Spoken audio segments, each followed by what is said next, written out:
اور جب وہ آزمائش میں پورا اترتا ہے تو رب کائنات اس کے مقام کو امر کر دیتے ہیں۔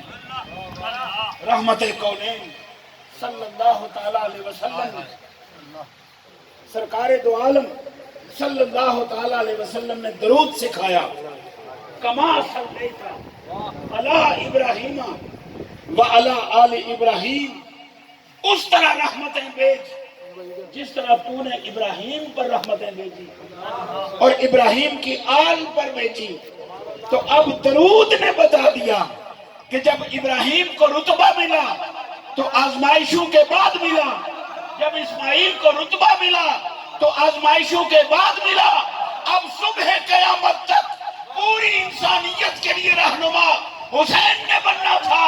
لازم تھا ساری آزمائشوں کو اکٹھا کر کے کربلا بنا دیا جائے تاکہ دنیا کو پتہ چل جائے نواسہ رسول کا مقام کیا ہے۔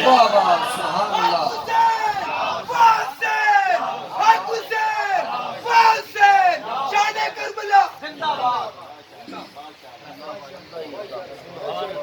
نعرہ تکبیر، نعرہ رسالت، نعرہ حیدری، نعرہ غوثیہ۔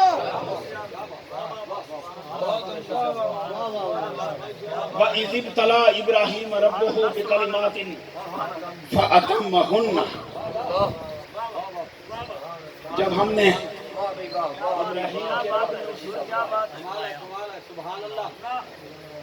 اللہ سرٹیفکیٹ دے رہا ہے، ابراہیم کو آزمایا چند باتوں میں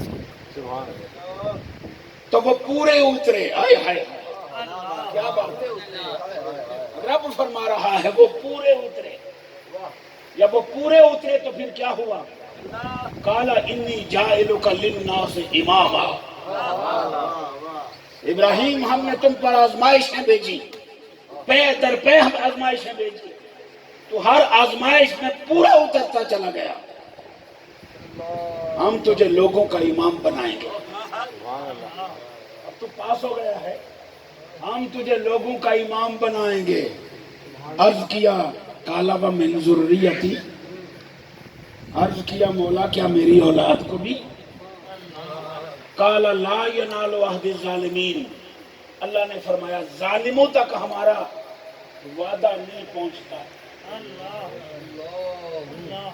شاید ظالموں کو سمجھ آ جائے تو بات سمجھ آ جائے گی کہ ظالم اگر تخت پر بھی ہو تو ذلیل ہوتا ہے، اور اگر امتحان میں پاس ہونے والا در زمین پر بھی ہو تو سر نیزے پہ بھی قرآن پڑتا ہے۔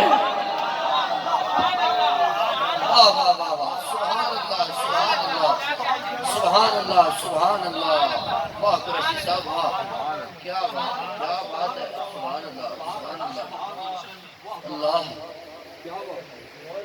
ہم تجھے امام بنائیں گے اللہ، میری اولاد کو بھی۔ اب ابراہیم کی نظر تھی نا، ابراہیم کو صبح قیامت تک اپنی اولاد نظر آ رہی تھی، اب نبی کی نظر ہے نا، خلیل کی نظر ہے، خلیل اللہ کی نظر ہے، میری اولاد کو بھی۔ تو اللہ نے وہی پہ فرما دیا، کربلا سے ہزاروں سال پہلے رب نے وہی فیصلہ کر دیا، کیا بات ہے، ظالموں کو معزول کروں گا اور مظلوموں کو سرخرو کر دوں گا۔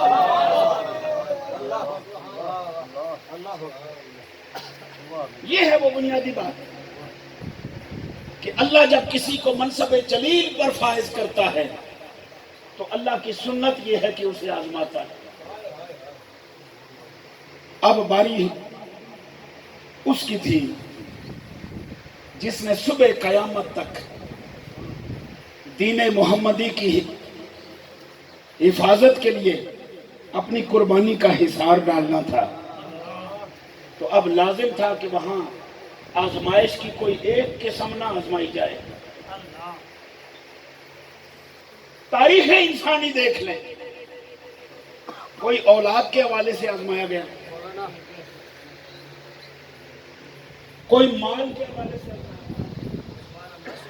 کوئی وطن کے حوالے سے آزمایا گیا، کوئی کسی اور حوالے سے آزمایا گیا۔ لیکن وَلَنَبْلُوَنَّكُمْ بِشَيْءٍ مِّنَ الْخَوْفِ وَالْجُوعِ وَنَقْصٍ مِّنَ الْأَمْوَالِ وَالْأَنفُسِ وَالثَّمَرَاتِ. اس آیت کی اگر تفسیر نظر آتی ہے تو اس تفسیر کو اگر مختصر کر کے لکھا جائے تو حسین نظر آتا ہے. لمبے صفحے نہ لکھے جائیں. وَلَنَبْلُوَنَّكُمْ بِشَيْءٍ مِّنَ الْخَوْفِ وَالْجُوعِ وَنَقْصٍ مِّنَ الْأَمْوَالِ وَالْأَنفُسِ وَالثَّمَرَاتِ. اگر اس آیت کی تفسیر لکھی جائے کچھ بھی اور نہ لکھا جائے حسین لکھی دیا جائے تو ساری تفصیل مکمل ہو جاتی ہے. اس لیے کہ حسین وہ ہے جس نے رب کی رضا کے لیے اور رب کے دین کے لیے امریکہ نہیں چھوڑا، مدینہ چھوڑا ہے.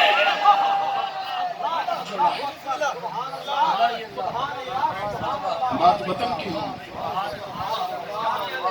شاید کہ اتر جائے تیرے دل میں میری بات. حسین وہ ہے جب وطن کی بات آئے تو اس نے لندن نہیں چھوڑا، مکہ چھوڑا ہے. مکہ اور مدینہ جس کا اپنا وطن ہو، مکہ اور مدینہ جس کے آباء و اجداد کی جاگیر ہو، مکہ اور مدینہ جس کا اپنا گھر ہو، چند دنوں کے لیے جانے والا واپس آنے کے لیے تیار نہیں ہوتا. شرطوں کا ڈر ہوتا ہے ورنہ آ جاتے ہیں ہم.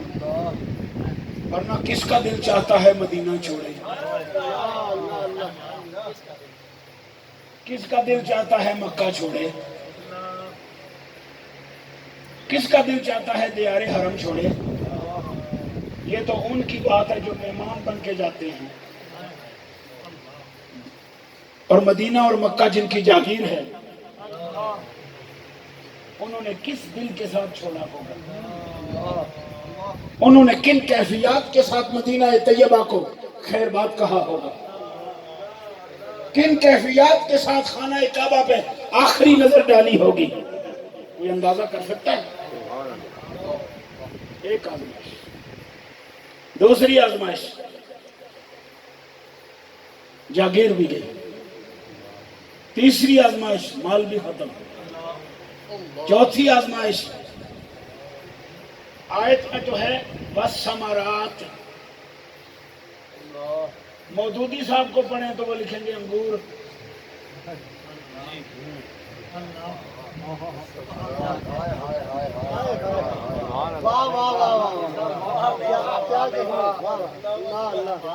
مولوی کی سوچ کی پرواز انگوروں کا کی ہے نا. وہ تو لکھیں گے پھل.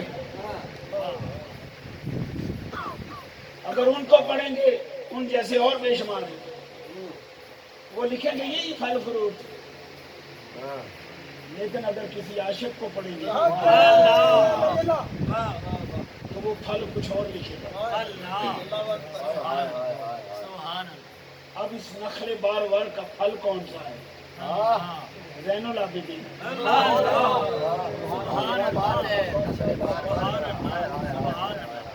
اس نخل بارور کا پھل کون سا ہے؟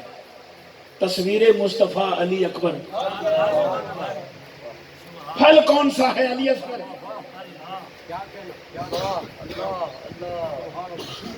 دو چار آموں کے درخت قربان کر دینا آسان ہے،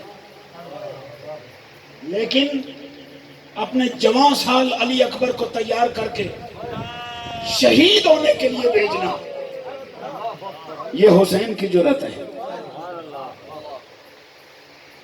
علی اصغر کے لاشیں کو دیکھنے کے باوجود صبر و استقامت کا پہاڑ بن جانا یہ حسین کا مقام ہے. خوبصورت بھتیجا قاسم جا رہا ہے جس کے ساتھ بڑی امیدیں وابستہ ہیں. کس کیفیت کے ساتھ اسے روانہ کیا ہوگا وہ اندازہ کر سکتے ہیں. حاضرین محترم، یہ ہے درود کا بنیادی نقطہ. یہ ہے درود پاک کا نچوڑ.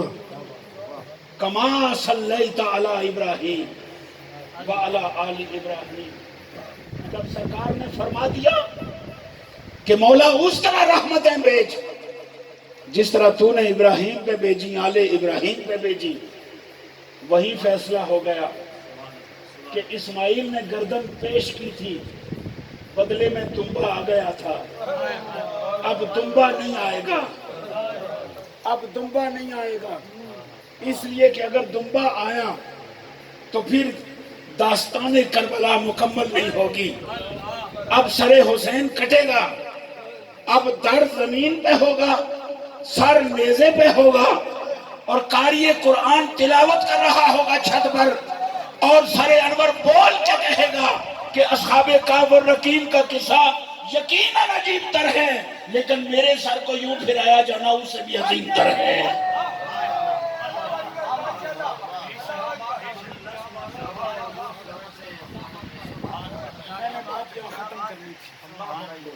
ہمت نہیں ہے، ہمت نہیں ہے، لیکن دل چاہتا ہے ایک بات اور کروں۔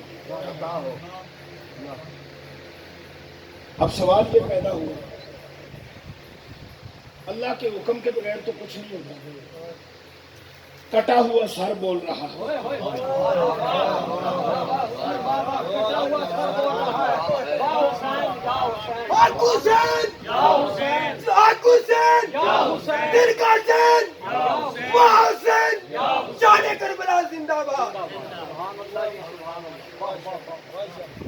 یہاں علی کا نام لے کے لوگوں سے سبحان اللہ نہیں کہا جاتا،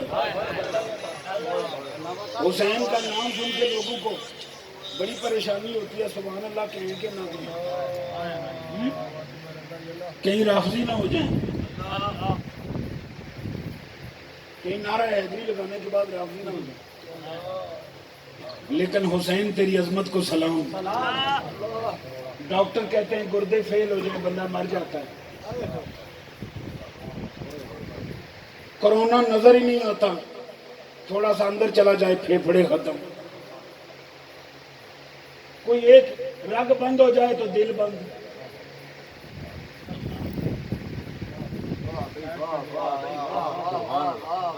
جگر چھلنی ہو جائے، جی جگر خون نہیں بنانا پیا، بس بڑا مشکل وقت ہے، دعا کرے آئے، جگر بھی زمین پر،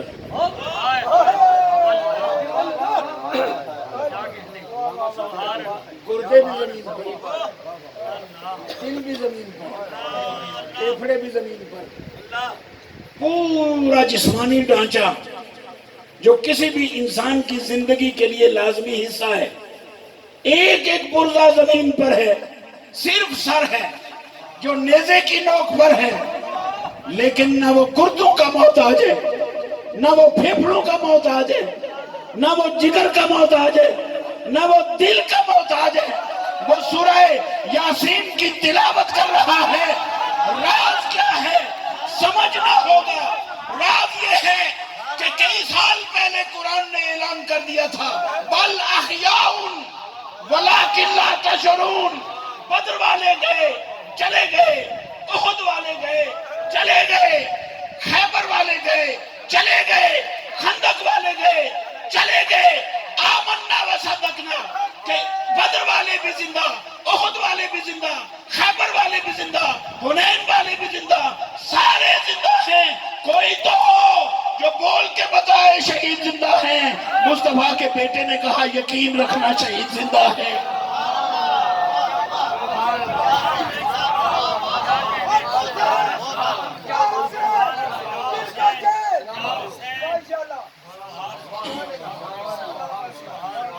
اللہ نے حوصلہ دیا، شہید زندہ ہے، تمہیں شعور نہیں، شہید زندہ ہے، اسے رزق ملتا ہے، بل احیاء عند ربہم یرزقون، خدا کی بارگاہ سے رزق ملتا ہے۔ وادی ہوٹل پہ بیٹھا بندہ چائے پی رہا ہو، میں چائے اکثر پیتا ہوں یہاں پہ، کوئی کو سبیل چشتی صاحب کے ہیں، یہاں سے گزرے، شاہ صاحب پوچھیں قریشی صاحب نہیں دیکھے، سبیل چشتی صاحب کہیں گے وادی ہوٹل پہ چائے پی رہے تھے، تو سننے والا یہ کہے گا کہ مردہ چائے پی رہا تھا.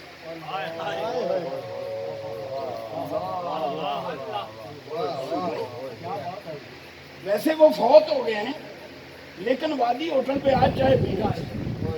کوئی کہے گا سمیر چشتی صاحب گرمی کی وجہ سے آج کوئی فرقی ایک فری ہو گئی جس کی وجہ سے بیک وقت یہ بھی کہہ رہے ہیں کہ وہ مر گیا ہے اور بیک وقت یہ بھی کہہ رہے ہیں وہ چائے پی رہا ہے. حاضرین محترم، وادی ہوٹل پہ بیٹھا ہوا چائے پینے والا بے شک آگے خالی پہ علی ہو، آپ اسے مردہ نہیں سمجھتے، تو جو خدا کے دسترخوان پہ بیٹھ کے کھاتا ہے اس کی زندگی کا عالم کیا ہوگا؟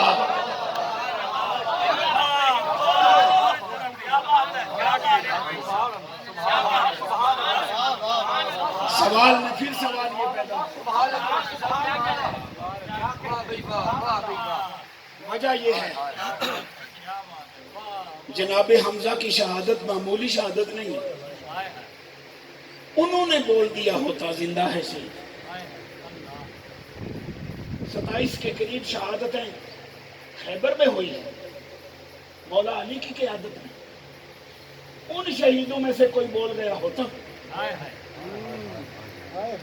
خندق کے موقع پر بھی کچھ شہید ہوئے، ان میں سے کوئی بول کے گواہی دے دیتا شہید زندہ ہے.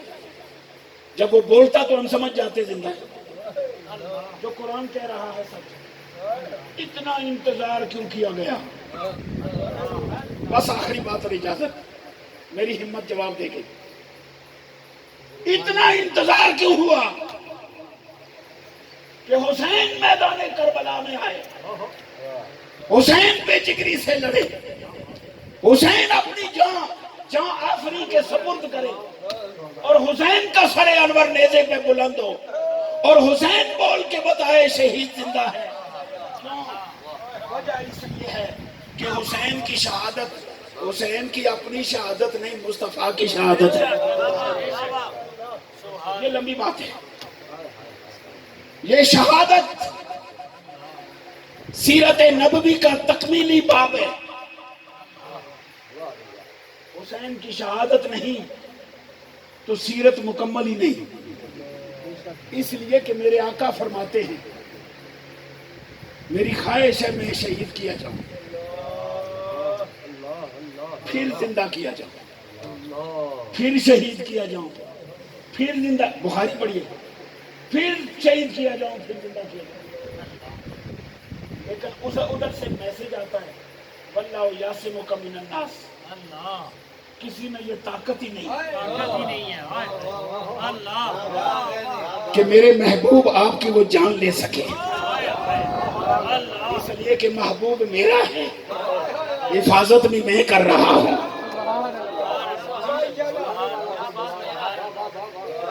واللہ یعصمک من الناس. اے محبوب، لوگوں سے اللہ آپ کا محافظ ہے، کوئی آپ کی جان نہیں لے سکتا. ادھر خواہش مصطفیٰ ہے، ادھر اعلان خدا ہے. نہ خدا کی بات جھوٹی، نہ مصطفیٰ کی دعا رد ہو سکتی ہے. اب کیا ہوا؟ اہل علم کہتے ہیں ادھر سے دعا گئی، ادھر سے وعدہ الہی آیا، درمیان میں ملاقات ہو گئی. خواہش مصطفیٰ یہ ہے کہ میں شہید کیا جاؤں. اب خواہش رد نہیں ہوتی. خواہش مصطفیٰ یہ ہے کہ میں شہید کیا جاؤں تاکہ سیرت مکمل ہو جائے. لقد کان لکم فی رسول اللہ اسوۃ حسنہ. بنی نوع انسان کے لیے سرکار کی سیرت نمونہ ایک کامل ہے. آپ سب کے لیے نمونہ ہے، لیکن آپ کسی میدان میں شہید نہیں ہوئے. اب شہید کس کی سنت میں شہید ہو؟ اب شہید کس کی سنت میں شہید ہو؟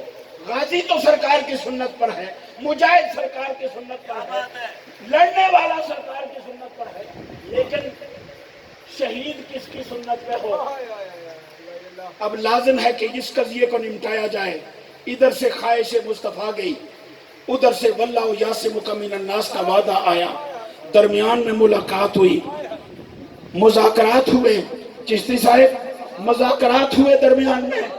فیصلہ یہ کیا گیا کہ محبوب کی جان تو کوئی لے نہیں سکتا اور خواہش رد ہو نہیں سکتی، اب سیرت کو مکمل کیسے کیا جائے؟ جگر گوشہ مصطفیٰ کو حسین بنا دیا جائے۔ حسین و منی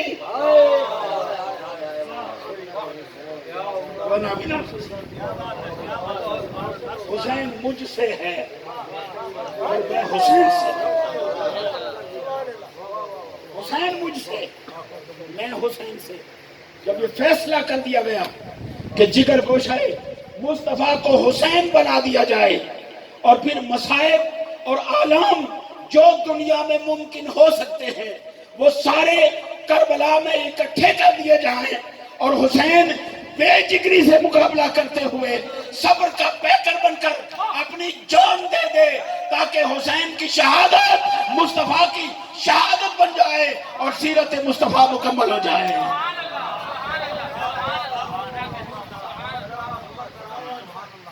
حسین کی شہادت در حقیقت مصطفیٰ کی شہادت ہے، اس لیے وہ سر شہید کے زندہ ہونے کے لیے گواہی دے رہا ہے کہ شہید مرتا نہیں، بے شک گردے نہ، جو گردوں کا محتاج ہو وہ مرتا ہے، جو جگر کا محتاج ہو وہ مرتا ہے، جو ان کا محتاج ہی نہ ہو وہ مرتا نہیں، وہ حسین ہوتا ہے۔ اور حسین نیزے کی بلندی پہ گواہی دے رہا ہے کہ شہید زندہ ہے، تو یہ گواہی حسین کی نہیں مصطفیٰ کی ہے۔ حاضرین محترم، بس صرف ایک میسج ہے۔ سرکار نے فرمایا احب اللہ لما یرزوکم من نعمہ، اللہ سے محبت کرو۔ کیوں؟ اس لیے کہ وہ اپنی نعمتوں کے ذریعے تمہیں غذا دیتا ہے، تمہیں اپنی نعمتیں عطا کرتا ہے۔ وَأَحِبُّونِي بِحُبِّ اللَّهِ، اور پھر مجھ سے محبت کرو اللہ کی محبت کی خاطر۔ پہلے اللہ سے محبت کرو اس لیے کہ وہ غذا دیتا ہے، پھر مجھ سے محبت کرو اللہ کی محبت کی وجہ سے۔ وَأَحِبُّوا أَهْلَ بَيْتِي بِحُبِّي، اور پھر اگر میری محبت میں سچے ہو تو میرے اہل بیت سے محبت کرو۔